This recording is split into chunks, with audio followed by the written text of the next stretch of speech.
यह कहानी एक ऐसी शातिर हसीना की है जो पहले मासूम लड़कों को अपने हुस्न और प्यार के जाल में फंसाती है और फिर शादी की पहली ही फुर्सत में उनके घर का सारा सोना और नकदी लेकर रफू चक्कर हो जाती है। क्या पुलिस इस मायावी लुटेरी दुल्हन तक पहुंच पाएगी या वह हर बार कानून की आंखों में धूल झोंकती रहेगी? आइए इस रहस्य से पर्दा उठाते हैं। कहानी की शुरुआत साल 2008 में भोपाल शहर से होती है। स्थानीय पुलिस स्टेशन में एक घबराया हुआ नौजवान अपनी नई नवेली पत्नी की गुमशुदगी की रिपोर्ट दर्ज करवाने आता है। साथ में आई उसकी बदहवास मां पुलिस को बताती है कि घर से सिर्फ बहू ही गायब नहीं है बल्कि सारा कैश और कीमती जेवर भी नदारद हैं। मामले की गंभीरता को देखते हुए इंस्पेक्टर संध्या जांच अपने हाथ में लेती हैं। जब संध्या उस लड़के से उसकी पत्नी की तस्वीर मांगती हैं, तो एक चौंकाने वाला सच सामने आता है। लड़के के पास अपनी ही पत्नी की एक भी तस्वीर नहीं है। उधर वह शातिर ठग एक नए शिकार के साथ अपनी अगली चाल चल रही है। अब उसका नया नाम शोभा है। इस बार उसने एक सीधे सादे मेडिकल स्टोर के मालिक राजेश को अपने जाल में फंसाकर उससे शादी रचा ली है। रात के वक्त शोभा एक सधी हुई चाल चलती है। वह अपने भारी गहने उतारते हुए मासूमियत से कहती है कि मुझसे यह गहने अब और नहीं पहने जाते, मैं इन्हें पहनकर परेशान हो गई हूँ। राजेश हैरानी से कहता है कि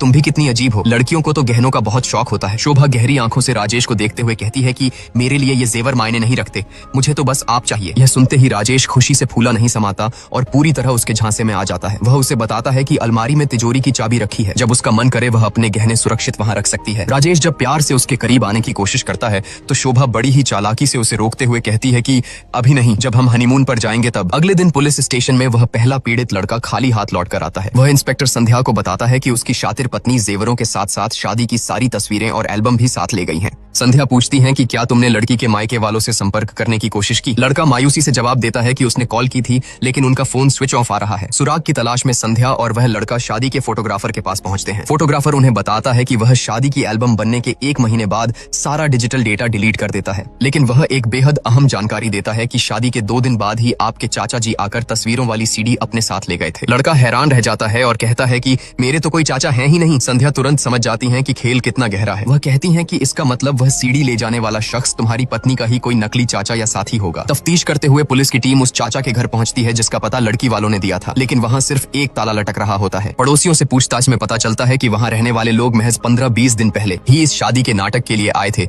और पिछले 4-5 दिनों से उनका कोई अता पता नहीं है। सब कुछ एक सोची समझी साजिश थी। लड़की की कोई तस्वीर न होने के कारण केस उलझता जा रहा था। तभी इंस्पेक्टर संध्या के दिमाग में एक तरकीब आती है। वह लड़के की तरफ मुड़कर एक बेहद अहम सवाल पूछती है कि तुमने अपनी और अपनी पत्नी की शादी की अंगूठियां किस ज्वेलरी शॉप से बनवाई थी? उधर राजेश के घर में वह ठग हसीना अपना जाल और कसने लगती है। वह बड़ी ही मासूमियत से राजेश से पूछती है कि हनीमून पर कब चलना है? राजेश अपनी व्यस्तता का हवाला देते हुए कहता है कि काम में इतना बिजनेस उलझा हुआ है कि क्या बताऊं, वक्त ही नहीं मिल रहा। माया तुरंत मौका लपकते हुए कहती है कि कोई बात नहीं, मैं जगह फाइनल कर देती हूँ, तुम बस पेमेंट कर देना। कुछ देर बाद वह राजेश को बताती है कि उसने 3 होटल पसंद किए हैं लेकिन वो सभी एडवांस पेमेंट मांग रहे हैं, इसलिए उसने मना कर दिया। राजेश अपनी बर्बादी के गड्ढे को खुद गहरा करते हुए कहता है कि होटल वालों से कहना कि हम वहाँ पहुंचकर कैश दे देंगे, मैंने सारा कैश निकालकर घर की तिजोरी में ही रख दिया है। माया चाल चलते हुए कहती है कि ठीक है, लेकिन अगर कोई छोटा मोटा अमाउंट देना हुआ तो मैं अपने अकाउंट से कर दूंगी। राजेश उसे रोकते हुए एक ऐसी गलती कर बैठता है जिसकी कीमत उसे बहुत भारी पड़ने वाली थी। वह कहता है कि तुम्हें अपने पैसे खर्च करने की कोई जरूरत नहीं है, मैंने अपने बैंक अकाउंट का यूजर आईडी और पासवर्ड एक डायरी में लिखकर तिजोरी में ही रख दिया है। माया की आंखों में एक शातिर चमक आ जाती है। उसे अब चाबी और खजाना दोनों मिल चुके थे। इधर इंस्पेक्टर संध्या अपनी तफ्तीश को आगे बढ़ाते हुए पहले शिकार के साथ उस ज्वेलरी शॉप पर पहुंचती हैं जहां से शादी की अंगूठियां बनी थी। पुलिस सीसीटीवी फुटेज खंगालती है लेकिन वहां एक और बड़ा झटका उनका इंतजार कर रहा होता है। फुटेज में लड़की मौजूद तो है लेकिन उसका चेहरा किसी भी कैमरे में नहीं दिख रहा। जांच में पता चलता है कि वह इतनी चालाक है कि कुछ दिन पहले ही उसने दुकान में आकर चुपके से सभी कैमरों के एंगल चेक कर लिए थे और फिर उसी हिसाब से अपनी जगह चुनी थी। पुलिस एक बार फिर खाली हाथ थी। अगली सुबह राजेश के घर में कोहराम मच जाता है। उसकी मां बदहवास हालत में बताती है कि घर से सारा कैश, गहने और उनकी नई नवेली बहू गायब है। राजेश अभी इस सदमे से उबर भी नहीं पाता कि तभी उसके फोन पर एक मैसेज बीप करता है।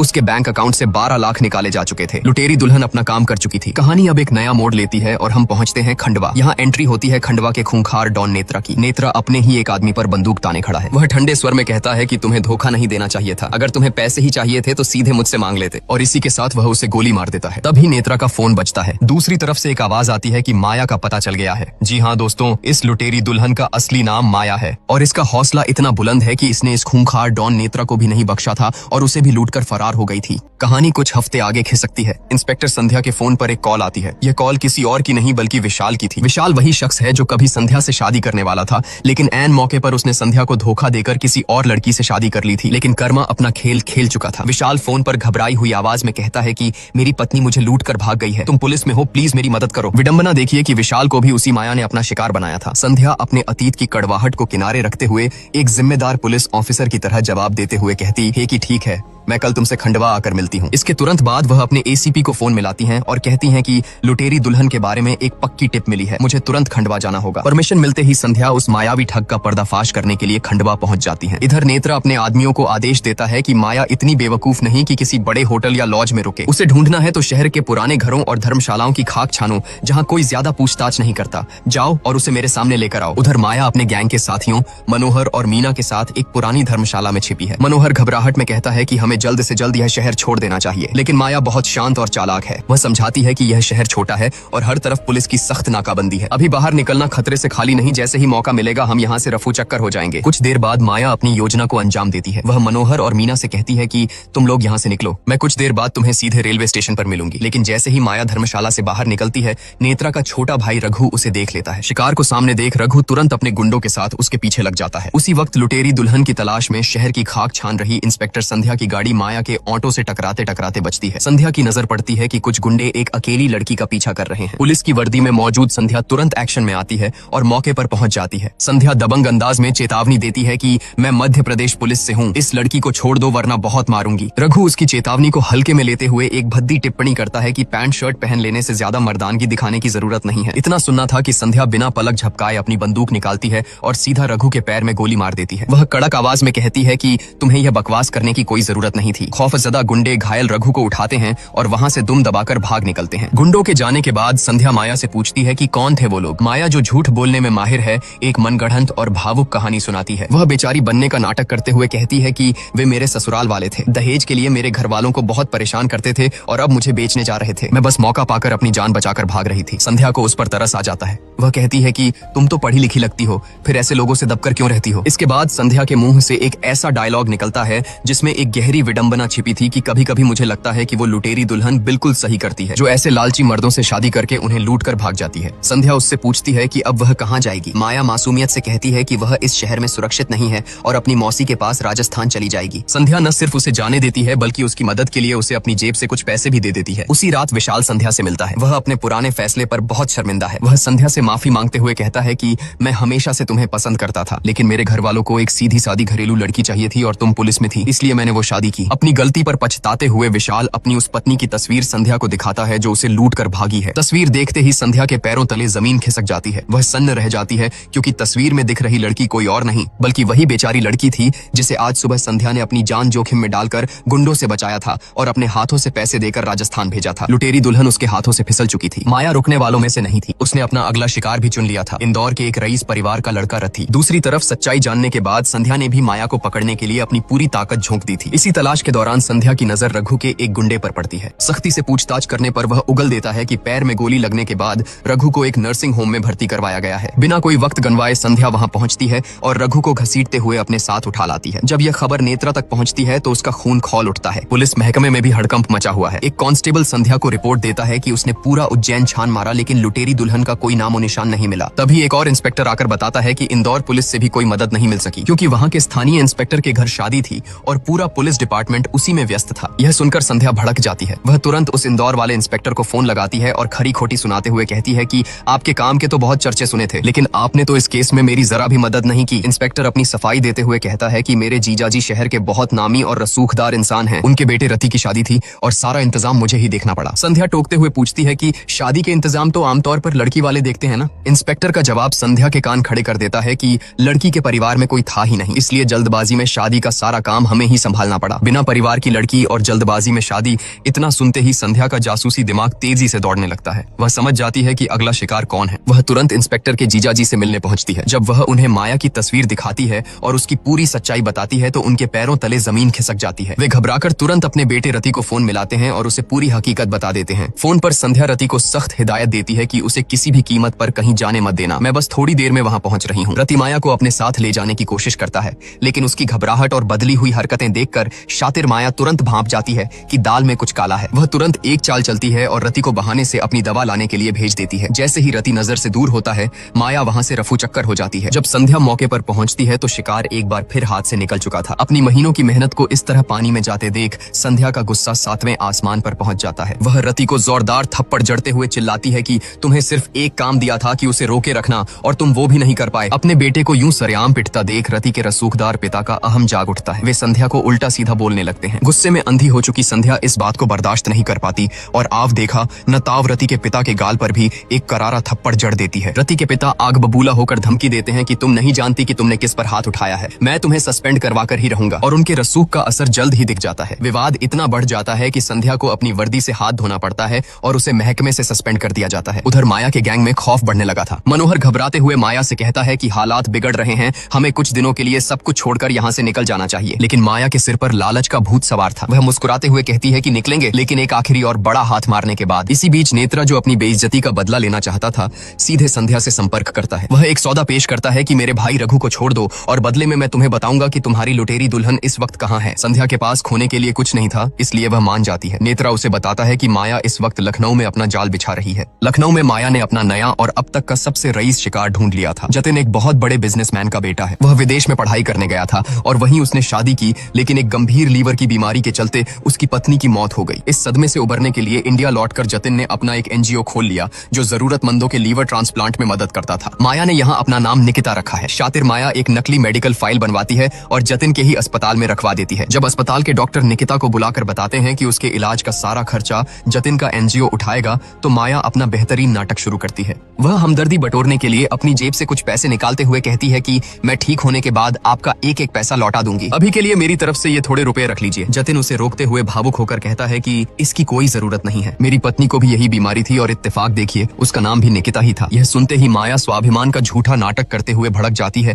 वह अपनी मेडिकल फाइल जमीन पर फेंकती है और चिल्लाती है कि मुझे आपकी मदद चाहिए थी, आपकी पत्नी के नाम पर कोई खैरात नहीं, और वहां से गुस्से में निकल जाती है। अपनी मरी हुई पत्नी की याद में अंधा हो चुका जतिन उसके पीछे भागता है और माफी मांगते हुए कहता है कि आप मुझे गलत समझ रही हैं। ठीक है, अगर आप यही चाहती हैं तो मुझे महज 1 रुपया दे दीजिए, आगे से सब कुछ आपके हिसाब से ही होगा। माया की चाल कामयाब हो जाती है और कुछ ही दिनों में उनकी दोस्ती बहुत गहरी हो जाती है। लेकिन माया का मास्टर स्ट्रोक अभी बाकी था। एक दिन खबर आती है कि निकिता के लिए एक लीवर डोनर मिल गया है। मजेदार बात यह है कि यह नकली डोनर कोई और नहीं बल्कि उसका साथी मनोहर था। प्लान के मुताबिक अचानक मीना यानी कि निकिता की नकली बहन जतिन को रोते हुए फोन करती है और कहती है कि दीदी अचानक बेहोश हो गई हैं। उन्हें पास के एक लोकल नर्सिंग होम में एडमिट करवाया है। यहाँ कोई एम्बुलेंस नहीं है और ये लोग तुरंत 4 लाख रुपए मांग रहे हैं। मेरे पास सिर्फ 10,000 हैं, प्लीज दीदी को बचा लीजिए। जतिन घबरा जाता है और कहता है कि तुम परेशान मत हो, मैं अभी आ रहा हूँ। वह तुरंत अपने डॉक्टर को फोन करके एम्बुलेंस भेजने को कहता है। तभी डॉक्टर एक और बुरी खबर देता है कि जो डोनर मिला था वह अब ट्रांसप्लांट से मना कर रहा है। शायद किसी ने उसे ज्यादा पैसों का लालच दिया है। जतिन, जो निकिता को किसी भी कीमत पर खोना नहीं चाहता था, कहता है कि आप उसे मुंहमांगा एडवांस दे दीजिए, मैं आकर सब देखता हूँ। जतिन 4 लाख रुपए कैश लेकर भागता हुआ नर्सिंग होम पहुंचता है। वह मीना को पैसे थमाते हुए कहता है कि तुम जल्दी से डिस्चार्ज के पेपर बनवाओ, मैं निकिता को देख कर आता हूँ।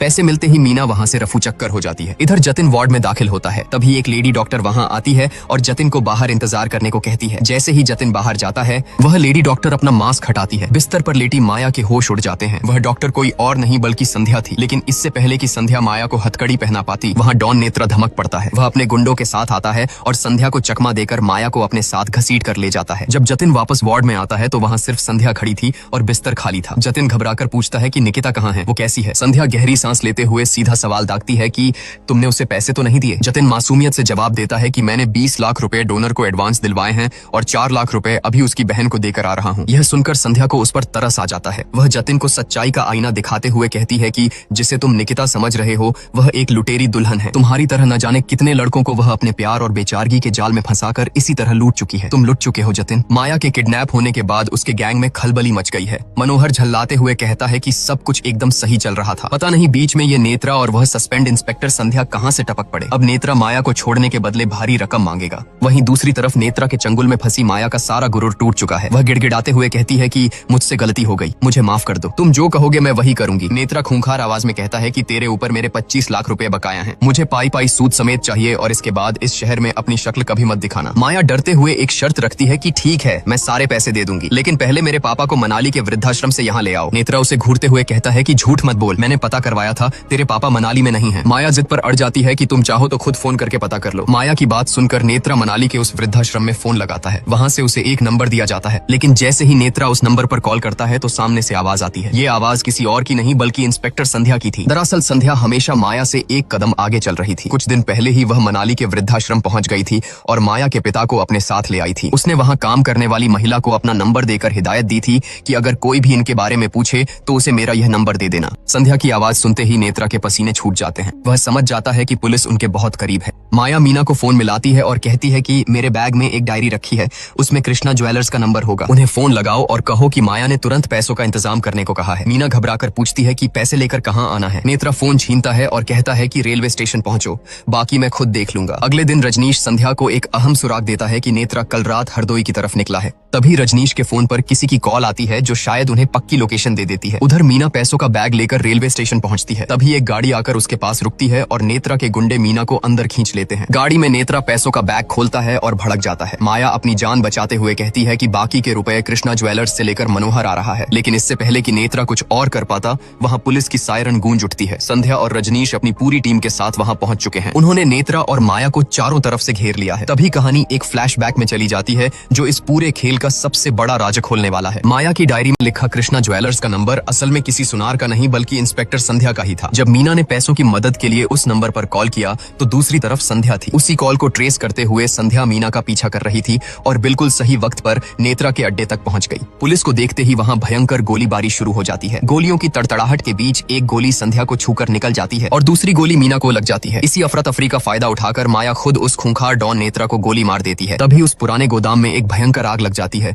और सब कुछ धू धू कर जलने लगता है। कहानी कुछ समय आगे बढ़ती है। नेत्रा और उसके पूरे गैंग का सफाया करने के इनाम के तौर पर संध्या का सस्पेंशन न सिर्फ रद्द हो जाता है बल्कि उसे प्रमोट करके डीएसपी बना दिया जाता है। पुलिस की फाइलों के मुताबिक लुटेरी दुल्हन यानी माया उस गोदाम की आग में जलकर मर चुकी है, लेकिन कहानी अभी बाकी थी। सीन शिफ्ट होता है भोपाल के एक वृद्धाश्रम में। माया भेष बदलकर अपने पिता से मिलने आती है, लेकिन जैसे ही वह अंदर कदम रखती है उसके पैरों तले जमीन खिसक जाती है। सामने डीएसपी संध्या उसका इंतजार कर रही होती है। माया हैरान होकर पूछती है कि तुम्हें कैसे पता चला कि मैं जिंदा हूँ? पुलिस के रिकॉर्ड के हिसाब से तो मैं उस आग में जलकर राख हो चुकी हूँ। संध्या एक गहरी मुस्कान के साथ जवाब देती है कि उस आग में तुम नहीं बल्कि तुम्हारी साथी मीना जली थी। तुमने बड़ी चालाकी से अपनी अंगूठी उसकी लाश को पहना दी थी ताकि दुनिया को लगे कि माया मर चुकी है। संध्या उससे पूछती है कि तुम अपनी जिंदगी के साथ आखिर ये सब कर क्यों रही हो? यह सुनकर माया का बरसों पुराना दर्द छलक पड़ता है। वह गुस्से में कहती है कि तुम जानती ही क्या हो मेरी जिंदगी के बारे में। मेरे साथ बहुत सारे लोगों ने दरिंदगी की और मेरी जिंदगी तबाह कर दी। तभी मैंने कसम खा ली थी कि मैं इन सारे मर्दों को उनके किए की सजा दूंगी और उन्हें लूटूंगी। संध्या उसे आईना दिखाते हुए बेहद दमदार बात कहती है कि जिंदगी में हर किसी के साथ बुरा होता है,